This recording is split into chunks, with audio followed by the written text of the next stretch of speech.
I should have seen this coming. From the very moment Cousin Jessica's message popped up in the group chat, her invitation to a family reunion was couched in a tone that sent a chill down my spine. Everyone is required to attend, no exceptions. And then the damning line, which she apparently considered delicate. We need to discuss the situation with Sarah. My situation, that's what they called it. My life, my choices, my 6 long years. Just a situation, problematic and requiring collective consideration. God, I knew that scenario by heart. My name is Sarah Chin, and to my large, noisy, incredibly practical family, I was a walking warning sign. A living, breathing, cautionary tale of what happens to a daughter who trades a glamorous career in a Boston corporation for some California adventure. Pipe dreams, as my mother liked to sigh. The black sheep who stopped showing up at Sunday dinners and holidays. They thought I was ashamed, that I was hiding from their disappointing gazes. The truth was, I was simply tired. Tired of every conversation, every, "How are you?" instantly turning into an interrogation, a simple moral. Come to your senses. Come back. Everything fell apart when I was 24. I had a wonderful research position, a steady salary, a clearly defined future. And then Patricia, my mentor, a woman with eyes that glowed like coals, rapped her knuckles on my lab bench. "I'm leaving, Sarah, starting a company, cancer therapy, and I want you with me, co-founder and chief scientific officer." I was on fire. It burned so brightly it seemed it could light up all of Boston. And at home, an ice-cold shower awaited me. My father's voice on the phone wasn't a scream, but something worse, a cold, cutting calculation. "You're quitting a 6-figure job. For what? Do you know the statistics? 90%. My mother was crying, her words laced with concern. "She's using you, Sarah. To her, you're just a talented girl, easily manipulated. This is the end of your career." And Marcus, my impeccable brother from Wall Street, simply snorted. "Chief scientific officer of a ghost company.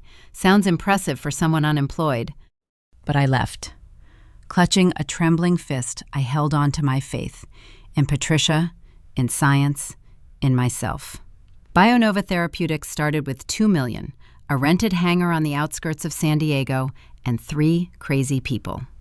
We slept in the lab, ate whatever we could find, and our lives shrank to the size of petri dishes.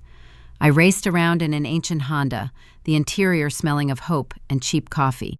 They perceived my absence as capitulation, as if I were trapped in my kennel, not daring to show my face.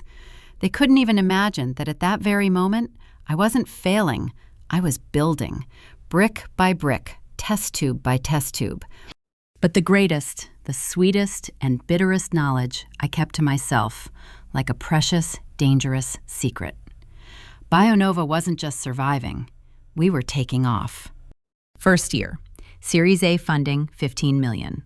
Our preliminary data had serious people in expensive suits on edge. Second year, Series B funding, $45 million. Our crown jewel received breakthrough therapy designation from the FDA. It wasn't just a success, it was a whirlwind. Year 3, a partnership deal. Numbers with 8 zeros. My head was spinning as I signed. Year 4, Year 5, clinical trials, approval, the first lives saved. By year 6, the company's modest valuation had surpassed $1.5 billion. My 23% of the shares had turned into a fortune I couldn't even comprehend. Hundreds of employees, labs full of light and a future. And in phone calls home, I'd say, "Everything's fine, it's working." When I'd timidly share my first successes, my father would mutter, "It's someone else's money, Sarah. You'll lose it." My mother would whisper, "Don't make your plans, daughter." Their skepticism was an impenetrable wall. And I stopped trying to break it down. I let them live in their small, cramped world where their daughter Sarah was still a mistake that needed to be corrected. Let them think what they wanted. Meanwhile, I lived. I built a world where the air was clear and easy to breathe. With Patricia, whose faith in me was harder than granite, With my team, those brilliant madmen for whom the impossible was simply an interesting challenge. With David, my fiancé, who looked at me not with pity, but with admiration, because he himself was walking the same path. We were a family, chosen, not given, and in it, I wasn't the problem, but the center, the support, the driving force. I attended their meetings like one might visit a wax museum, once every 18 months, through boredom and a slight feeling of nausea. Yes, I'm working. No, everything's fine. No, thank you, Marcus, I don't need your career advice. I honed the polite, bloodless art of excuses. Their looks. God, those looks. Aunt Linda, patting my hand with her soft, limp palms. Poor thing, you've grown so thin from worry. Uncle Robert, swaggering. My friend has a catheter factory. I can get you a job there if things are really bad for you. My cousins, with their sweet, cloying sympathy. Sarah, we can always raise a little money for you if things are tight. I smiled, just smiled, clenching my teeth until they ached. It was my shield. Everything changed when I didn't show up for Marcus's wedding. I was in Zurich, under the spotlight on the main stage of the Biotech Forum, presenting our research to people whose signatures decided the fate of entire industries. A $200 million deal hung in the air, thick with ambition. I sent them a designer dinnerware set and a sincere apology. Marcus considered this a declaration of war. Envious egotist, he thundered in the chats. She didn't even have enough for a ticket. His rage was so juicy, so fertile for the entire family gossip machine. It was then that pity gave way to the curiosity of vultures. She's hiding something, my brother started his record. You don't do that if you have nothing to be ashamed of. My mother immediately painted a picture of my supposed downfall. Me, homeless in my old Honda, eating scraps, and too proud to offer a hand. Her whispers, full of feigned horror, echoed over the phone lines, growing increasingly macabre. My father, always on the lookout for a catch, came up with a criminal theory. All these startups are just hype and scams. My daughter probably fell for some Ponzi scheme. Their group chat turned into a battlefield for armchair detectives. They pored over my rare photos on social media with the zeal of forensic experts. Same blouse. This restaurant is obviously cheap. Why isn't she video calling? She's probably too embarrassed to show me her closet. It was so absurd that I wanted to laugh through my tears. And then an invitation arrived. To Aunt Carol's anniversary at Uncle Robert's pompous estate in Connecticut. The whole family will be there, Sarah. It's important, my mother's voice sounded unnaturally smooth, like a sharpened knife. We're just worried. We want to help. My gut tightened. David, my rational, wonderful David, coaxed, Go, tell them, finally. Let them see what you've become. I, like a fool, agreed.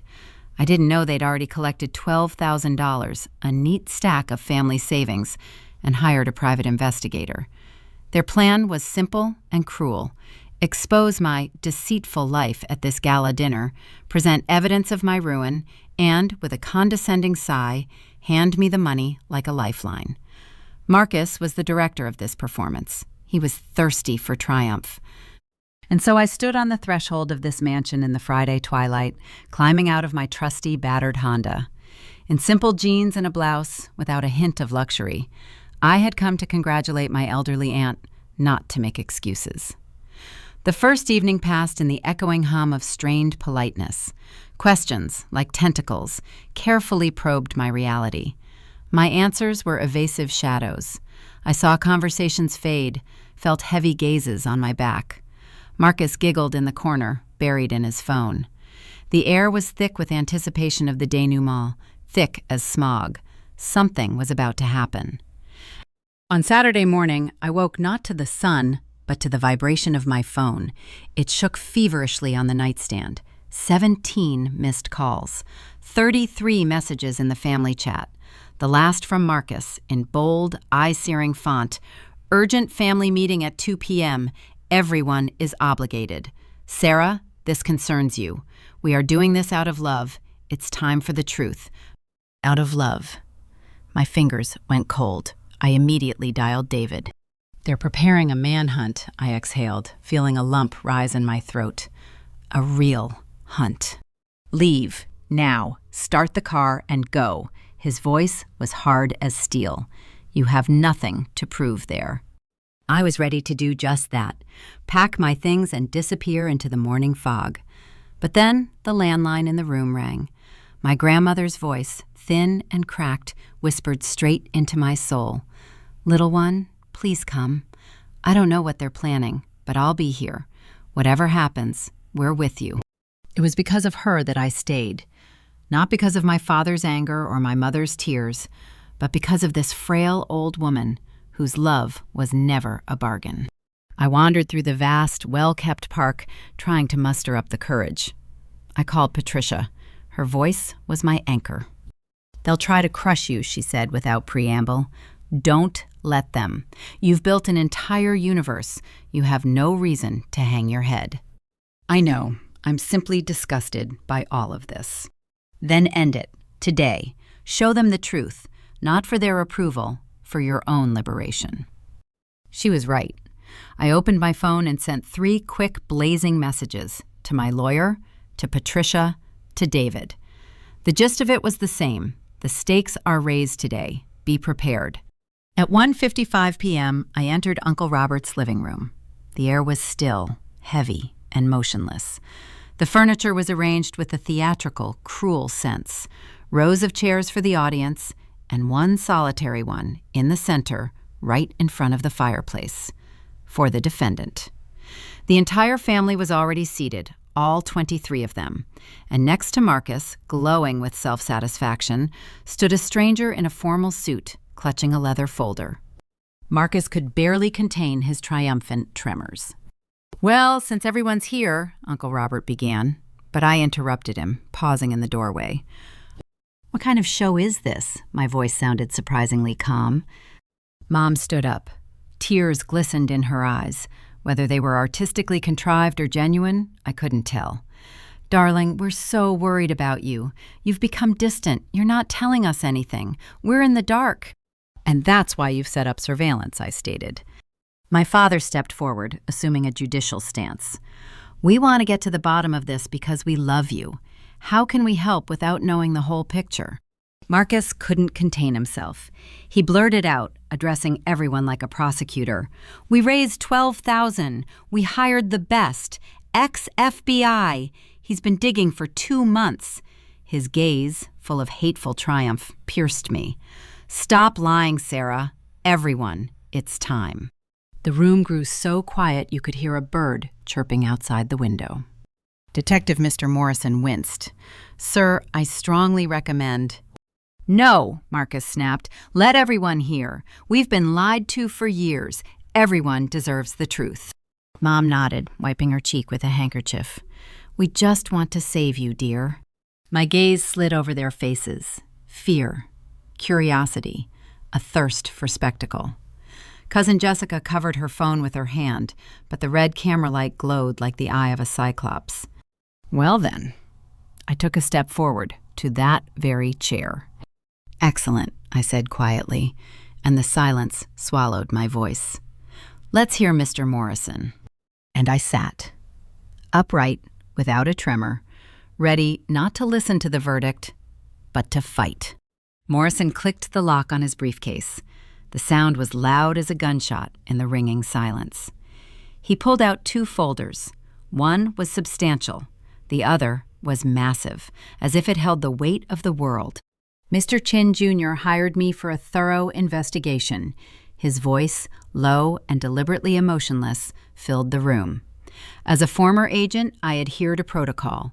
The investigation was thorough and completely legitimate. Marcus couldn't resist, his impatience spilling out. Tell me already, about her fake, about her slums. Morrison's jaw twitched. He was clearly uncomfortable. Before I continue, I must clarify. In matters, especially family ones, I am obliged to consider all the connections. Financial investigations often involve several... Read the report, damn it, Marcus barked, interrupting. Morrison met my gaze for a moment. Something new flashed in his eyes. Unease, even an appeal. Then he opened the first folder. Subject A, Sarah Chin, 30 years old. Current residence, La Jolla, San Diego. Marcus snorted. Barracks? Basement? The detective's voice remained as level as a concrete slab. Condominium, 220 square meters, purchased in full in 2021. Price, $4.2 million. The air was sucked out of the room. My father turned pale. Error? This is some kind of error. But Morrison was already flipping through the pages, his words falling like heavy stones. Job, co-founder and chief scientific officer, BioNova Therapeutics, founded February 1919. Current company valuation, $1,650 million. Mom gasped softly, as if she'd been punched in the gut. Target owns 23% of the shares. Total personal wealth, including liquid assets and securities, approaches $38 million. Annual compensation, $285,000 base salary plus bonuses and options. The silence became absolute, physically oppressive. I saw Uncle Robert's eye twitch. Target is a co-author of 3 patents in the field of targeted therapy. Target has been featured in Forbes, MIT Technology Review, named to Forbes' 30 Under 30 list in the healthcare category in 2022. Marcus jumped to his feet, his chair crashing behind him. Have you mixed up the files? This is nonsense. Double check. Morrison looked at him coldly. Sir, I personally verified every figure, through corporate lawyers, through the land registry, through tax reports. Sarah Chin is exactly who she claims to be, a successful senior biotech executive. He pulled a magazine from the folder, the one with the glossy cover. He opened it to the bookmark and showed it to everyone. There I was, confident in a lab coat with a slight smile. The headline, Rewriting the Rules of the Game.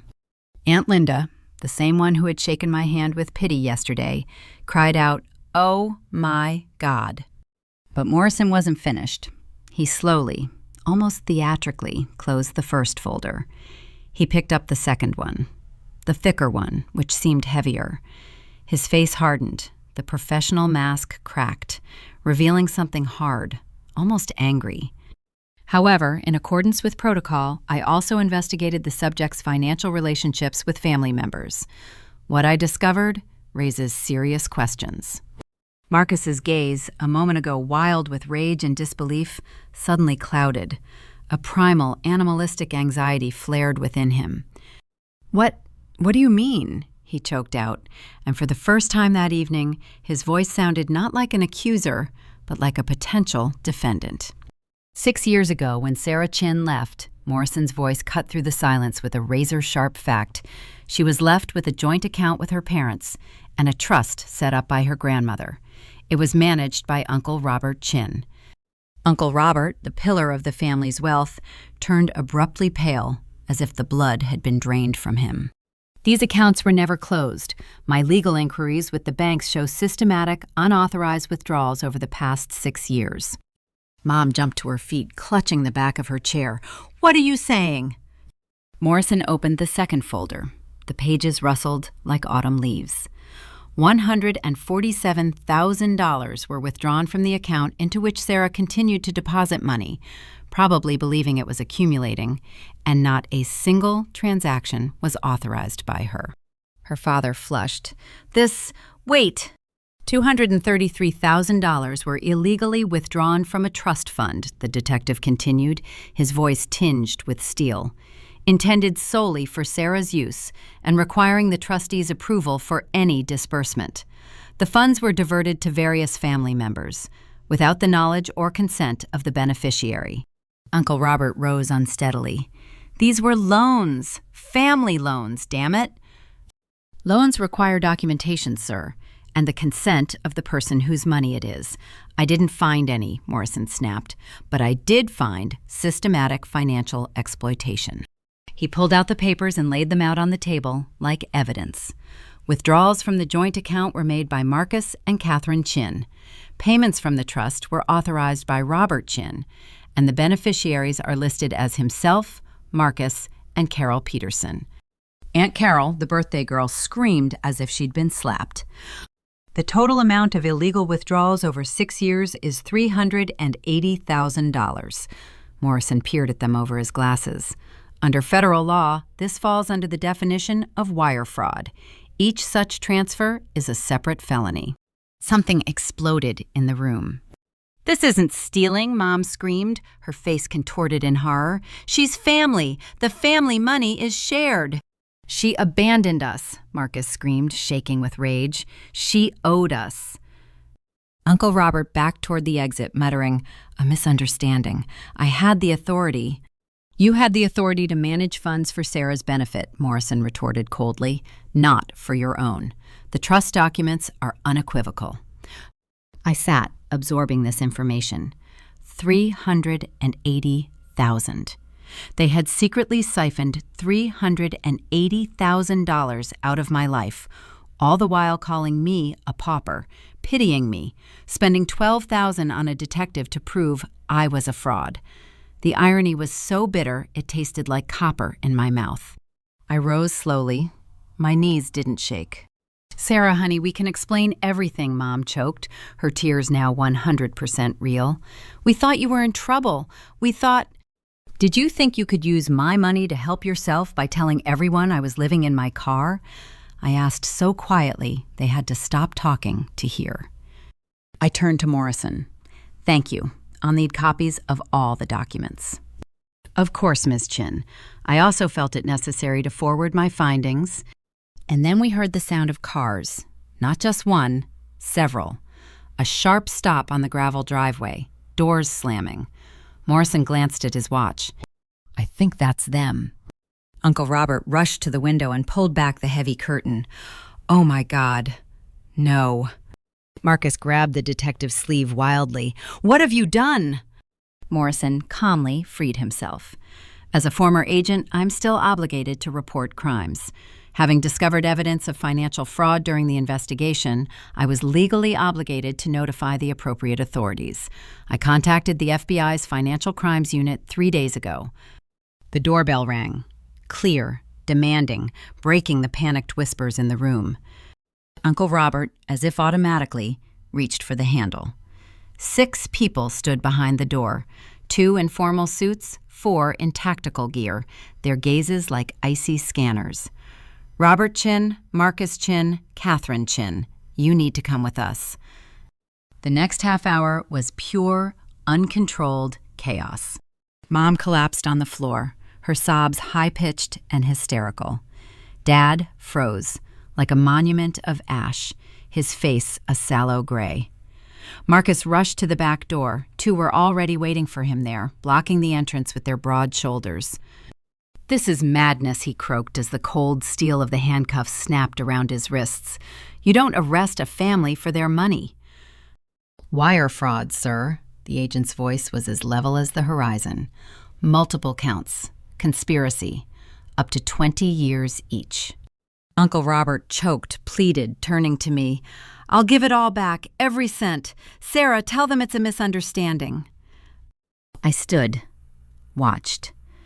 There was emptiness inside, or maybe it was the feeling of everything in the world merging into an impenetrable darkness. Aunt Carol, sobbing, wiped her face with her hands. "I didn't know. Marcus said you gave permission." "I never gave permission." My own voice sounded strangely clear. "I didn't know about this." One of the agents in a suit approached me. "Miss Chin, Agent Williams, we'll need your official statement at the office." Of course. "We won't press you with accusations, but—" "But I will," I interrupted him. "On all counts." Mom looked up at me, her tear-stained face, her mascara smeared in tragic streaks across her cheeks. "Sarah, we're family." I looked at her, at the woman who gave me life and quietly squeezed it out of me for 6 years. No. Families don't do that. They don't steal, pity, or hunt you down. They don't live off you, telling everyone what a loser you are. I turned to Agent Williams. "When?" "Monday morning, if that's convenient for you. I'll be there." They were taken away. Mom, Marcus, Uncle Robert, in handcuffs. Father hadn't been touched. Apparently his hands were clean, but he looked as if his inner core had crumbled to dust. The others sat in deathly silence. Jessica finally lowered the phone. Her face was chalk white. "Sarah, we didn't know. You didn't—" "Every one of you was in this act," I said. "You were all rehearsing the role of me, the loser. No one even bothered to ask." Cousin David muttered, "But you weren't telling the truth yourself." "Because every attempt I made was met with ridicule or disbelief, so I stopped. I built my life with those who believed in me unconditionally." I picked up my bag. And then Grandma stood up. She had been silent the whole time, motionless as a shadow. She approached slowly, leaning on her cane. Her wrinkled palm touched my cheek. "I'm sorry," she breathed out. "I should have asked. I should have trusted you." A lump formed in her throat. "You've always been kind to me, Grandma." "I'm proud of you," she said quietly, but loud enough for everyone to hear. Grandpa would be proud. He always said you had a mind that could light the stars. It almost broke me. Almost. "I have to go." I got out. I got into my old trusty Honda. It had been with me from the start, and I never wanted to change it. I started the engine. Only when I drove out the estate gates did my phone start ringing. David, Patricia, Richard. I pulled over to the side of the road, into the shade of a large maple tree. I dialed David first. "How bad is it?" he asked without preamble. "3 arrested, fraud charges, $380,000. He paused, a shallow breath on the line. "And you? How are you?" "I don't know. Ask tomorrow." "Come home. I'll be waiting." The legal process dragged on for 6 long, tedious months. Mom, Marcus, and Uncle Robert stood trial on multiple counts of fraud. The evidence Morrison had collected was cast iron. Bank statements screamed where they had whispered lies. Uncle Robert, as the trustee, was the first to crack under the weight of responsibility. He pleaded guilty to 2 counts. He returned his $89,000, paid fines, and received 3 years probation, 500 hours of community service, and the end of his career as a financial advisor. His license was revoked forever. Marcus fought back. He denied everything, went into trial with his head held high, full of his old arrogance. The court found him guilty on 4 counts, 2 years in federal prison, with good behavior, 14 months behind bars. Mom also pleaded guilty. She was found guilty on 1 count, paid back the entire $147,000, and received 2 years probation. The prosecutor took into account that Marcus had manipulated her, but that didn't absolve her of guilt. My father filed for divorce 3 months after the arrest. Their world had collapsed, and he no longer wanted to pick up the pieces. The family was split in 2. Some, those who had screamed that I had overdone it, that it should have been resolved within the family, disappeared from my life forever. Others, Grandma, Aunt Linda, Cousin David, came to apologize. I accepted them. But now, strong, porous boundaries have grown between us. I'm polite. I attend the rare meetings. But there's no closeness, and there never will be. Except for Grandma. Only she remains family. All the money was returned to me. With fines and expenses, it came to $524,000. I didn't touch it. I transferred the entire amount to cancer research funds. The money was poisoned. Let them cleanse themselves by doing good. Morrison sent the full report. Reading it was strange, almost surreal. He did a brilliant job. He legally infiltrated my life, interviewed my colleagues, and monitored my every move. Ironic irony. Marcus paid to have the truth he denied revealed. I sent Morrison a thank you note and a bonus of $5,000. He responded briefly. "I have 3 daughters. I hope if they find themselves in your shoes, they'll find the same principles. You've created something great. Don't let anyone make you feel ashamed of it." Those words are now framed in my office. A reminder. BioNova Therapeutics was acquired by a pharmaceutical giant for $890 million. My 23% stake turned into over $200 million. Now I'm Executive Vice President of Development, managing 300 of the smartest people. Our therapy has already saved over 4,000 lives, and this is just the beginning. David and I got married, a small ceremony by the ocean. Patricia was the one who tied our hands. Grandma cried with happiness. The guests are my true family, those who believed from day one. Sometimes my thoughts return to that living room, to Marcus's face at the moment of his triumph, and to that split second of reality when his world collapsed. Part of me still feels sad, grieves for the family that never was, for the pride they never experienced. But another part knows it was necessary. I needed to see their true faces to free myself, to stop waiting for their approval. I built an empire without them.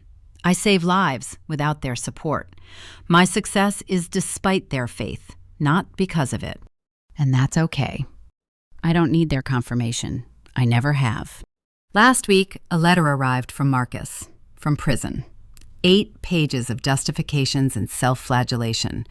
At the end, in trembling lines, I should have been happy for you, not jealous. I'm sorry I was a bad brother. I don't know yet if I'll answer. Mom sends postcards. No pleas for forgiveness. Just about the weather, the flowers in the garden, a new cookie recipe, as if we were strangers, connected only by a distant past. Maybe I'll answer someday, or maybe not. The only opinion that matters now is my own. This morning, I caught my reflection in the mirror before leaving for the lab. Dr. Sarah Chin, Vice President, researcher, co-founder, saver of lives. And I thought, they hired a detective to prove I was a fraud. But in the end, they only proved one thing. I was always who I was, just not who they wanted me to be. And this is their loss, not mine. My life is just beginning.